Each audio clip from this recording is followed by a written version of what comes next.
I guess an argument can be made about the contrast between, you know, our troops in there, but that's aside from the topic, I guess. Well, it's really not. I mean, as far as Amnesty International, so they are always focusing on any human rights travesties.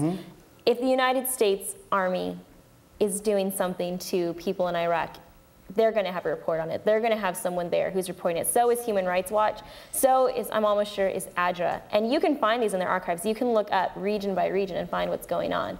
One of the biggest focus we have is Guantanamo Bay and closing Guantanamo Bay. And people in Iraq are very, very involved in that. That's really involved with Iraq because Amnesty is pushing that so many people from Iraq are taken there to be questioned, and people involved with things in Iraq are taken there to be questioned. So it's still, I mean, they don't dodge around different items that they think are going to be very taboo. No, they go for it. All right. Who's they? You mentioned like people, it sounds like there's people working within the military, like a faction of the military. Oh, no, I mean, I don't mean, by they, I'm meaning Amnesty International or Human Rights Watch. So there's a third party working to keep the government in line itself. There is. Okay. It almost sounds like this is more of an ideological crusade. Modern go out and stop other people from doing these bad things, reclaim righteousness. I don't know, how do you feel about that? To a certain extent it is, but we aren't exactly going out and killing others to accomplish our crusade. Just ideologically. I don't think, at least in the stuff I've been involved in, we haven't necessarily suppressed any other's ideology. We just are focused on protecting the rights, the human rights that everyone has. I mean, we here in America have, you know, the Bill of Rights and stuff, but there is like a certain set of rights that we as humans in general like to enjoy. And that's, I think, the focus of it. It's not necessarily that we're challenging these other ideals as much as we're just protecting people. Okay. At least that's how I see it in a lot of ways. All right, protecting people from? Oppression. I mean, the Civil War here in America was oppression.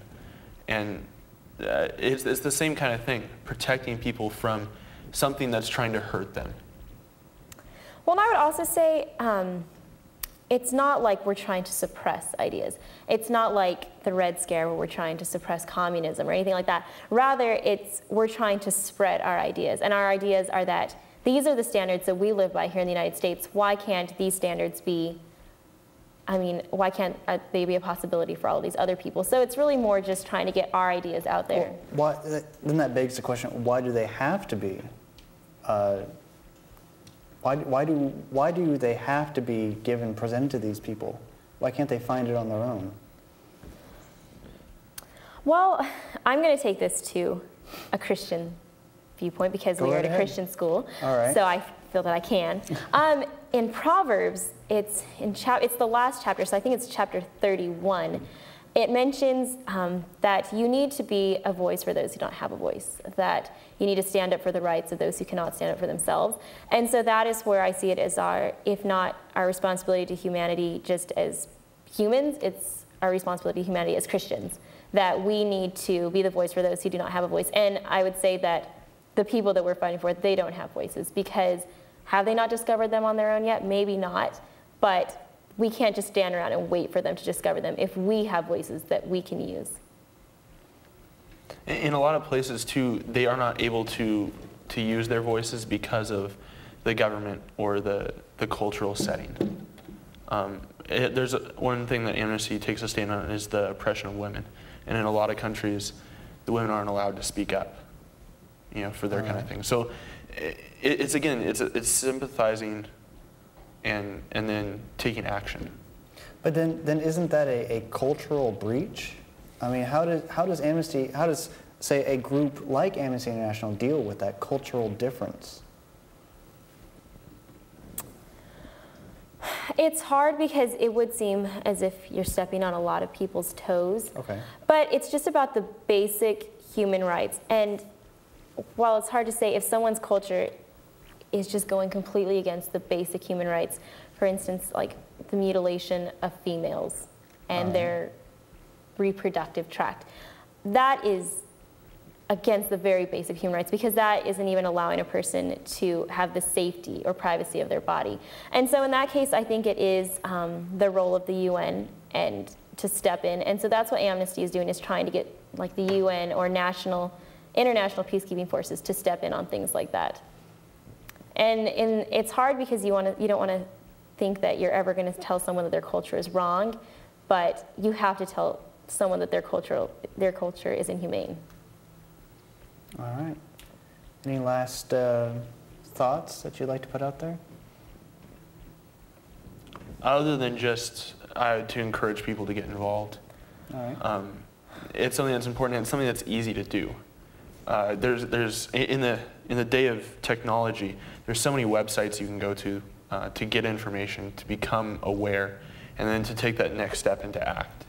A lot of them have just form letters that you can look over and give you suggestions of things you can say to encourage your senators, to encourage your spokespeople to get involved and to take it to that next step where they can make a change. There's all kinds of demonstrations that you can go to give your support. The Invisible Children movement, Displace Me, is really big on that. And it's just a matter of finding out when and where they are, and then just going to them and giving your support. Well, and I think it's important also, everyone has something that appeals to them, and so I think what each person needs to do is find out what it is that appeals to them. I mean, it could be something as simple as just like, people like working with children, or people really like animals. I think you can be an activist and protecting animals, you know? Mm-hmm. So I think it's about finding what appeals to you, and then finding some way to put your energy into that. So it doesn't have to, Amnesty is not for everyone. The Green Movement is for some people, and Fair trade is for others. Fair trade is a really big thing that's up and coming right now. And so maybe that's what interests you. That's businessmen can get involved in that. So I think it's really just about individualizing your activism to you. So anyone can find their niche that to help make the world a better place. Mm-hmm. All right. Well, Krista, thank you for coming on the show and teaching us about the third world. Tim, thank you for looking like you just came from it. All right. Thank you for tuning in, and please join us next week at Puc-Cast.